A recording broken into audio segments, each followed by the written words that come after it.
This video examines centuries of persecution of Native Americans in the United States.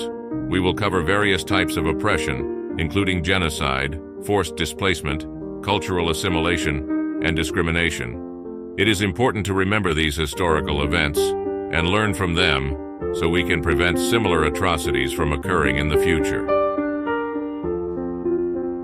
Genocide. When Europeans landed in America in the 15th century, millions of Native Americans lived on the continent. Colonists waged wars against Native Americans, seizing their lands and enslaving them. During this period, many Native Americans died as a result of disease, starvation, and massacre. Historians argue that this atrocity should be considered a genocide in the Americas. Forced displacement. In the 19th century, the American government implemented a policy of forced migration against Native Americans, known as immigration routes.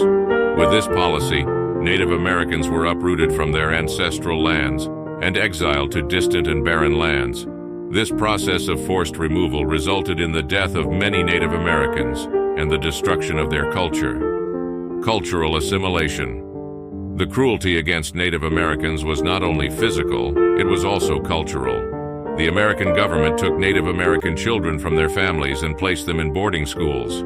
In these schools, Native Americans were prohibited from speaking their own language and maintaining their culture. This policy of assimilation led to the weakening of Native American identity and traditions. Discrimination.